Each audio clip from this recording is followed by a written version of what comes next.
Grow back to holler at you about an opinion piece I'm going to do today. We'll call it a tactical perspective predictions piece.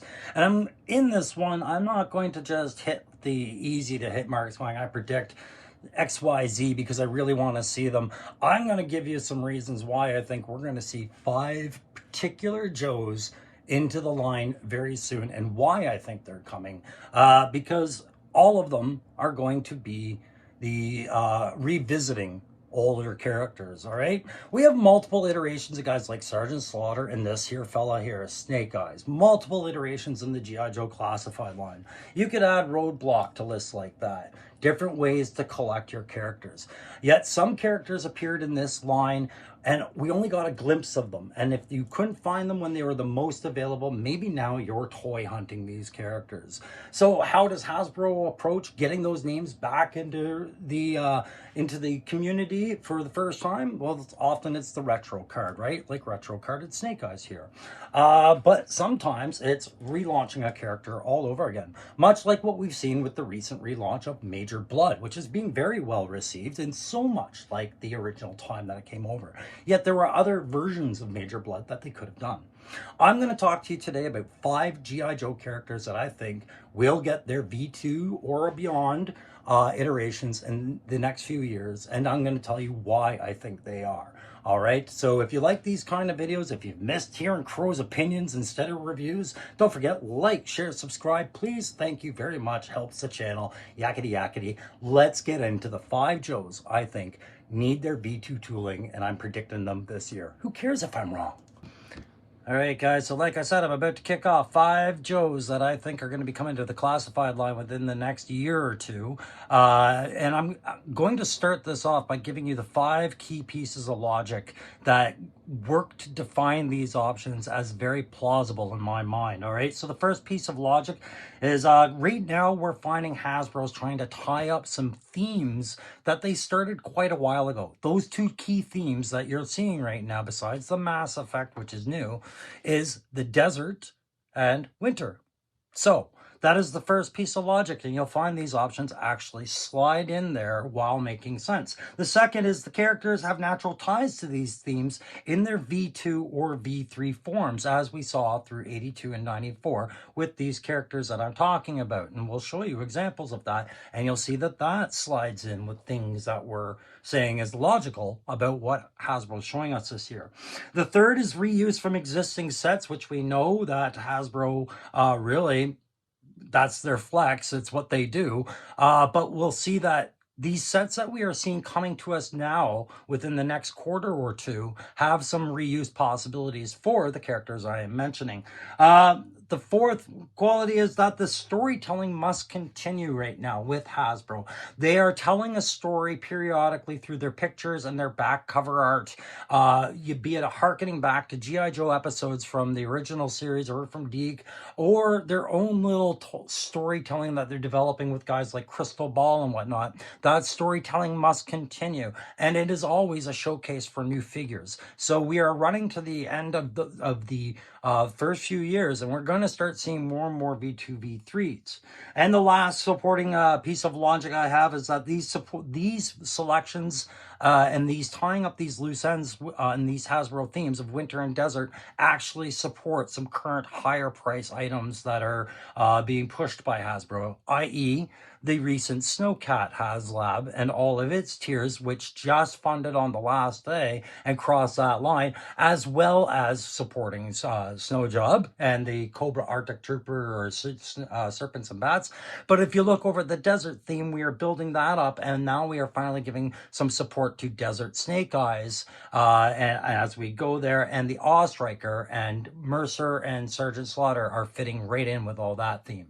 So let's get into the figures that I want to show you guys. All right, guys, so the Joes that I'm about to push out, there's 5 of them. They're not in any particular order. We're going to start off with number 49 in the G.I. Joe Classified, Dusty, Ronald Tador, Tador, the infantry and refrigeration tech from Las Vegas, Nevada, right? Why do I think he needs to go up? He's got a V2 out there. It's the Tiger Force variant, and man, you can pick that up at Hasbro Pulse anytime you want for a song, a dance, and less than a cup of coffee. fluffy these days. They have more than enough stock. And there's nothing wrong with that buck, really. It's just there's something about Dusty that was taken for granted in every shelf that I've seen, because I could pick him up forever. I actually have a few that I was doing customs and conversions with. So I am talking today about V3 Dusty and Sandstorm. I do think would fit in with the line extremely well at this point. Mainly, animal companions are very popular, as we've seen with Law and Order, Mutton Junkyard, Raucous, and Road Pig. The list goes on.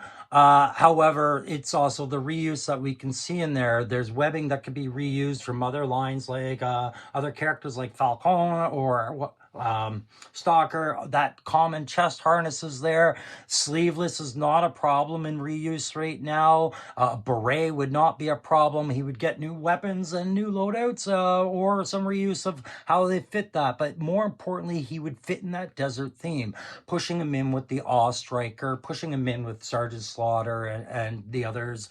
Desert Combat Snake Eyes. We're closing out that desert theme by bringing in ourselves Dusty with Sandstorm. As well, we have out there the Desert Scorpion that is coming to the line. Now, those Steel Corps troopers in their little outhouse isn't going to, hold that off, as we've seen in Hasbro's storytelling pictures. But perhaps having a guy like Dusty and his companion Sandstorm rush in to save the day, perhaps he is the one that is going to end up fighting out the Desert Scorpions and assisting all the other Desert Combat troops that Hasbro's had waiting.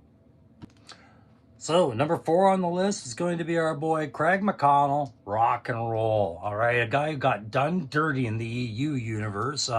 But, in the D cartoon, he carried on in his V2 desert outfit with a lot of popularity. And of course, his weapons loadout would have bring us a new variation of a Gatling weapon. Hopefully, some new molds for that. So, a V2 Rock and Roll would also go very nicely with everybody who's clamoring for cross country and the Havoc or the Rolling Thunders and all those other weapons systems that were in the second, third generations of Joe.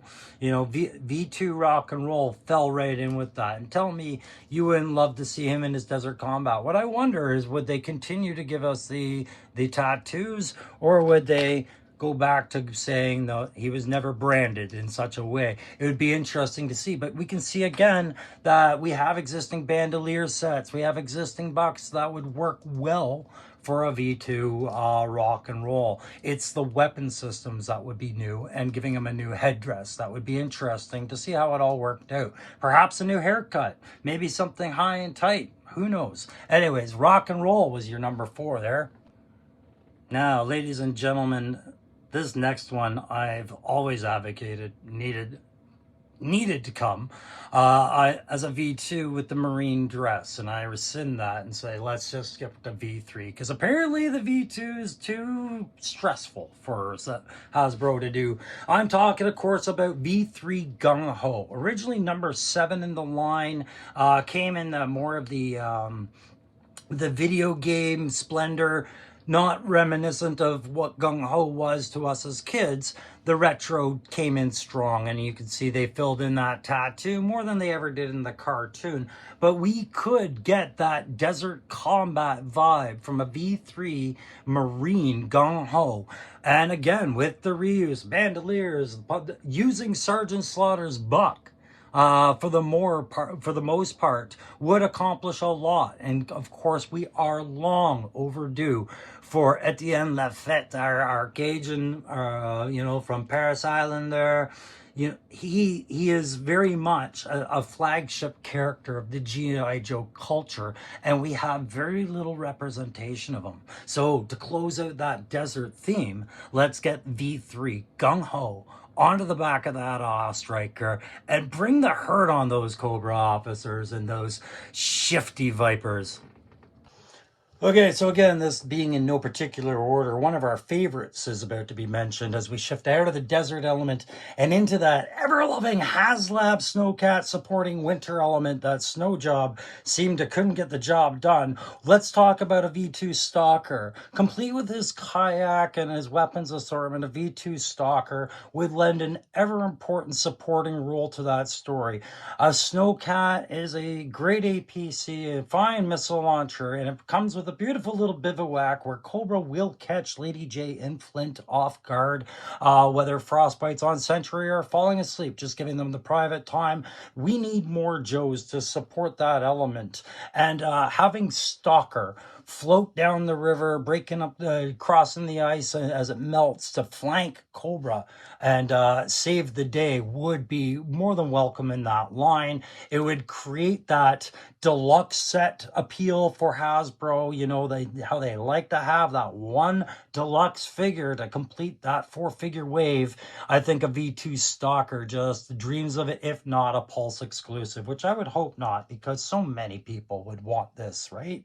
So there you go, guys. Number 2, V2 Stalker. I think that's a must right now. Right now, especially because of the HasLab. Also, again, you'll notice Stalker has not had many reprints. I do have a Night Force Stalker that I picked up at Joe Fest. This was a custom that somebody had done and boxed, and I was more than happy to have it. But again, Stalker is a character we could see more of, but let's start in the winter for that one. Okay, let's get to our very number one.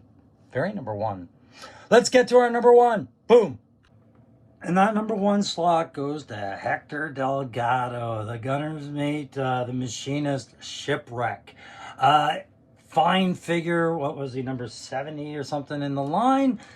Came with lots of little accessories, including Polly, who I don't have him on right here because I finished taking all those pictures. But another fine character whose V2 actually, I feel, surpasses this one as far as need, accessibility, and timing right now.